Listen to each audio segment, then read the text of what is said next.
Hi, I'm Dr. Bertice Berry, and I want to tell you a story.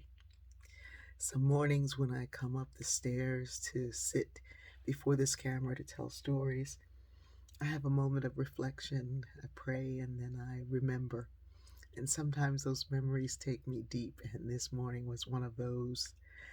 I'm often interviewed, and people will ask me who I admire, who are my role models, who are the people that I've tried to pattern my life after.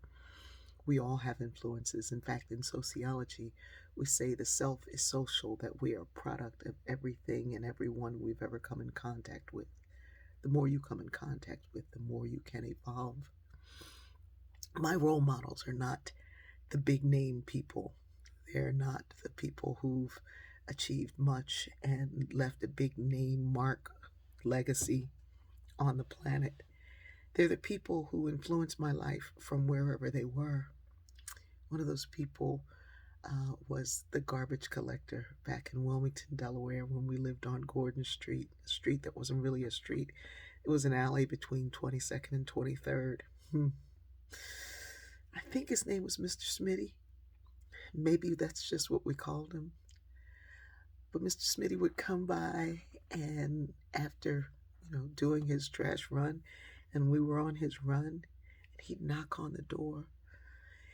And I love this man. He had, like, his hair was either processed or he was doing something to it, but he would always wear this scarf, which we call a do-rag now, but it was tied up nicely and tightly to make sure that his coif stayed nice while he was collecting trash. He would knock on the door, Miss B, Miss B. My mother would say, "What is this, Smitty?" And he always had something that he found in the trash. Once he came with a beautiful antique rug. He said it got a hole in it, a burn hole on one end. You put your furniture over it, nobody gonna notice that somebody put that out in the trash. This is good. And that rug was beautiful. It felt like silk. The nap on it was just absolutely amazing. It was a beautiful, beautiful rug. And we had these amazing hardwood floors that we got to polish and put on our socks and slide on them when we did. And it was actually perfect. Some days he'd come with a chair that was a little bit wobbly, and he'd say, "Tell your boys, put a little something on the tip of that chair and it'll stand up just fine." He'd find pieces of art, he'd find china, he found all kinds of amazing things. And I remember once my mother saying that we should be like him, to find the good in the trash, to find the good things that life has, but somebody thought that they didn't need them. And she said there was always value to it. My mom and Mr. Smitty would go out on the porch and he'd lean over the rail and smoke. They'd smoke a cigarette. Maybe my mother would share a little taste with him, but she always had something, a plate for him during the holidays, right before the holidays when they'd come by. And she would just tell him thank you. And they would laugh and tell stories back in the day, and they always had like a little rhythm. And it was amazing to think that this person who was on his job, which was collecting trash, would take the time to find the good and then give it to this woman who had all these children and was raising them on her own.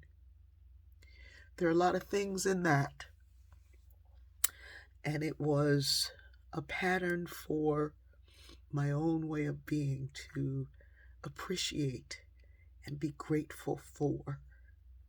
Gratitude was a high thing in my house. If you weren't grateful for what you had, you really shouldn't ask God for anything else. Be grateful for everything. My mother always said, "You ain't grateful." And the biggest insult we could be called was to be called an ingrate.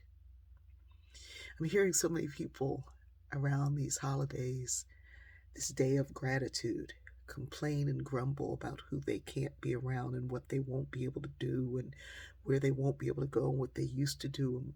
And that's not gratitude. That's the opposite of gratitude.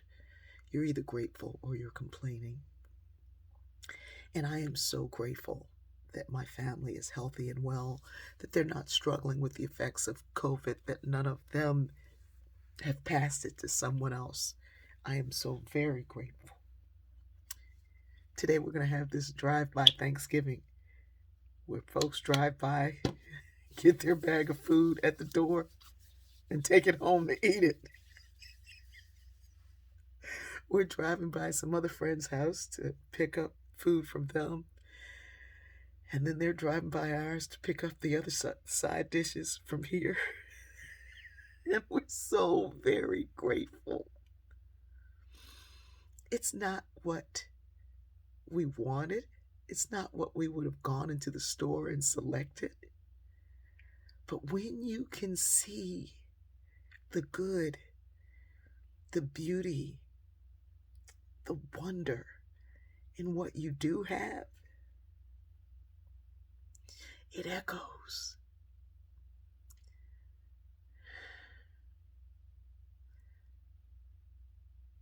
I'm so grateful that you all take the time to listen to these things. I'm so grateful that we can connect this way through this technology, even though many of us are shut down. And I'm so grateful for the Mr. Smitties of the world who find the good even in the things that have been thrown away. Those of you who are struggling around this holiday because you're alone or isolated and holidays are difficult for you anyway, you haven't been thrown away. And I just hope that I've been a little bit like Mr. Smitty to see all the beauty and all the good in you because you've seen it in me. I love you, and I'm so thankful for you.